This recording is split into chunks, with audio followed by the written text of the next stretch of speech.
Hello students, I am Aarti और मैं आप सबका वेलकम करती हूँ to Aarti education world. Dear students, इस वीडियो में हम डिस्कस करेंगे your 10th class social science worksheet number 48 dated 24 October 2020।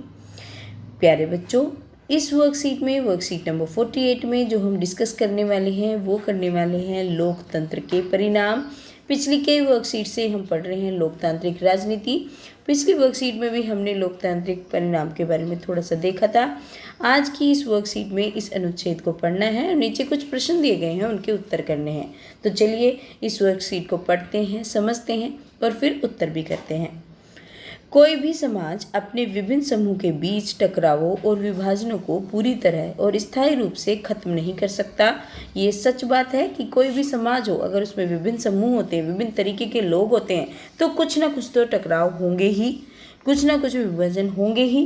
ये स्थायी रूप से ख़त्म नहीं हो सकता। अगर एक टाइम के लिए ख़त्म हो भी जाए तो हो सकता है फिर कोई और बात आ जाए और उस फिर से टकराव हो जाए।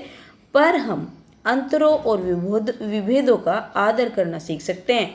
लेकिन हम ये सीख सकते हैं कि एक दूसरे में अगर कोई भिन्नता है तो उसको हम आदर दें, उसके हम रेस्पेक्ट करें। वो हमसे अलग है, वो हमारी करें और हम उसकी करें। ये सब चीज़ें सीख सकते हैं। मतलब हम सीखेंगे तो ऑटोमेटिकली दूसरा सीखेगा। और इनके बीच मिलजुल कर सामंजस्य बिठाने का तरीका विकसित कर सकें और दोनों कैसे मिलजुल कर रह सकते हैं, कैसे सामंजस्य बिठा सकते हैं, ऐसा कोई तरीका निकाल सकें, ऐसा कोई तरीका विकसित कर सकें जिससे दोनों ही आदर के साथ एक दूसरे के साथ रह सकें। जैसे हमारे समाज में होता है, हमारे भारत में लोकतांत्रिक व्यवस्था है और हम देखते हैं हमारा पड़ोसी कोई सिख भी हो सकता है, कोई बंगाल का भी हो सकता है, कोई बिहार का भी हो सकता है, एक मुस्लिम है तो एक हिंदू भी है, लेकिन हम सब साथ मिलजुल कर रहते हैं ना, तो वही है। इसमें लोकतंत्र सबसे अच्छे तरीके से काम करता है। तो यही बात है, खासियत यही है लोकतंत्र की कि सबसे अच्छा काम अगर लोगों के साथ मिलजुल के सामंजस्य बिठाने वाली सरकार की बात आए तो सबसे पहला नाम होगा लोकतांत्रिक सरकारों का। गैर लोकतांत्रिक व्यवस्थाएं आमतौर पर अपने अंदरूनी सामाजिक मतभेदों के आगे आंखें फेर लेती हैं या उन्हें ताकत से दबाने की कोशिश करती हैं। आपको समझ ही आ गया होगा, अगर राजतंत्र हो या तानाशाही हो या इस तरीके की कोई सरकार होती है तो वो क्या करती है, जो उनके अंदर वो सोशल प्रॉब्लम्स चल रही हैं वो उनको अवॉइड करने की कोशिश करती है। अरे जाने दो, कुछ हो रहा है होने दो, क्योंकि वो अपने समाज को ज़्यादा महत्व देती हैं। या फिर क्या करती हैं, उन्हें लगता है कि नहीं ये हमारे उसके नहीं है, हमारे नस्ल के नहीं है, या हमारी जाति के नहीं है, या हमारे धर्म के नहीं है, तो वो उनको प्रेशराइज करने की या उनको दबाने की कोशिश करती है कि इनका कुछ ना हो, हमारा ही हो जो भी हो। तो ऐसे ही होता है तानाशाही में, क्योंकि वो अपने बारे में मेन सोचते हैं। लेकिन हमें याद रखना होगा कि ऐसे परिणाम हासिल करने के लिए लोकतांत्रिक व्यवस्था को स्वयं भी दो शर्तों को पूरा करना होता है। लेकिन ये भी याद रखो कि लोकतांत्रिक व्यवस्थाओं में ऐसे ही नहीं हो जाएगा कि सब एक दूसरे का ऐसे ही आदर करने लगेंगे, ऐसे ही रिस्पेक्ट करने लगेंगे, ऐसे ही सामंजस्य बिठा लेंगे। उसके लिए भी हमें व्यवस्था करनी पड़ती है। और वो क्या व्यवस्थाएं हैं, चलिए देखते हैं दोनों शर्तें क्या हैं। लोकतंत्र में बहुमत को सदा ही अल्पमत का ध्यान रखना होता है, क्योंकि लोकतंत्र है। लोकतंत्र में सदा ही क्या करना पड़ता है, जो बहुमत होता है उसको अल्पमत का ध्यान रखना होता है। मतलब जो अल्पसंख्यक लोग हैं, जैसे हमारे भारत में देख लीजिए, जैसे हिंदू हैं, मुस्लिम भी चलो काफ़ी हैं, लेकिन जो सिख हैं, ईसाई हैं, जिनकी संख्या कम है, जैसे हिंदुओं को ही माना जाता है बहुमत में, तो उनका ये रिस्पॉन्सिबिलिटी होती है कि वो अपने यहाँ के अल्पमत का ध्यान रखें। ठीक है, बहुमत या अल्पमत की राय कोई स्थायी चीज़ नहीं होती, और ऐसा भी नहीं होता कि बहुमत या अल्पमत की कोई राय है तो एक परमानेंट है, मतलब वो बदल नहीं सकती, ये टाइम टू टाइम चेंज भी हो सकती है। राइट। बहुमत के शासन का अर्थ धर्म, नस्ल या भाषा के आधार पर बहुसंख्यक समूह का शासन नहीं होता। अगर बहुमत का शासन है, मेजोरिटी से कोई गवर्नमेंट चुन के आई है, तो क्या उसका मतलब ये है कि वो हिंदुओं की सरकार है, या वो मुस्लिम की सरकार है, या वो सिख की सरकार है, या वो उनके लिए काम करेगी, या वो किसी तबके के लिए काम करेगी? ऐसा बिल्कुल नहीं है। बहुमत का मतलब होता है कि मेजोरिटी ऑफ पीपल ने वो दी, चाहे वो किसी भी धर्म का हो, किसी भी नस्ल का हो, किसी भी भाषा का हो, लेकिन जो उसमें से जो मेजॉरिटी ऑफ पीपल, क्योंकि उसमें ये देखा नहीं जाता किसने दी क्या दी, वो कहीं भी कुछ भी कर सकता है। तो बहुसंख्यक का शासन इसको नहीं बोल सकते कि एक किसी विशेष समुदाय का शासन है। बहुमत का अर्थ है कि हर फैसले या चुनाव में अलग अलग लोग और समूह बहुमत का निर्माण करते हैं। ठीक है, बहुमत वो होता है कि कोई भी फैसला हो, कोई भी चुनाव हो, तो उसमें अलग अलग लोग और अलग अलग समूह के बहुमत का निर्माण करते हैं, वो सभी मिलजुल कर करते हैं। प्रत्येक नागरिक को किसी न किसी अवसर पर बहुमत का हिस्सा हो सकता है। हर एक नागरिक, ये तो आप जानते हैं, किसी न किसी अवसर पे हो सकता है, कभी उसने वोट करा हो, कभी दूसरे ने करा हो, कभी वो उसके कारण हुआ, तो ये होता है। ये जन्म से निर्धारित नहीं होता, और ये तो आप सभी जानते हैं, जन्म से तो कुछ नहीं है। चलिए अब देख लेते हैं इसमें प्रश्न उत्तर क्या दिए गए हैं। पहला प्रश्न है, लोकतंत्र टकराव को कैसे बेहतर तरीके से सुलझाता है, कुछ उदाहरण देकर बताइए। चलिए तो इसका उत्तर हम इस तरीके से कर लेते हैं। लोकतंत्र टकराव को, एक सेकेंड, इसको थोड़ा सा बड़ा कर देती हूँ जिससे आपको और क्लैरिटी के साथ दिख सके। चलिए पहला क्वेश्चन आपका आया, लोकतंत्र टकराव को कैसे बेहतर तरीके से सुलझाता है, कुछ उदाहरण देकर बताइए। ठीक है, चलिए तो बता देते हैं।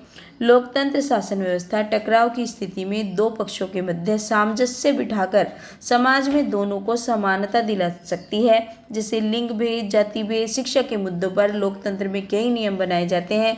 लोकतंत्र में सभी का मत लेकर निर्णय बहुमत के आधार पर किया जाता है। तो ये होती है लोकतांत्रिक व्यवस्था। ठीक है, चलिए हमने उदाहरण भी दे दिया, जैसे लिंग भेद, जाति भेद, ये सारी चीज़ें। आपको क्या लगता है, दूसरा प्रश्न है, आपको क्या लगता है कि अल्पमत का आदर भी होना चाहिए? उनके अपने अनुभव से कुछ बताइए। हाँ, मुझे लगता है कि अल्पमत का भी आदर होना चाहिए, उनके हितों की भी रक्षा होनी चाहिए। हाल ही में मेरे घर के आसपास के लोगों ने और मेरे दोस्तों ने कोरोना से प्रभावित लोगों को जरूरी सामान मुहैया कराया, बिना किसी जाति, अल्पमत या बहुमत का भेदभाव किए बिना, क्योंकि उन्होंने ये नहीं देखा कौन हिंदू है कौन मुस्लिम है।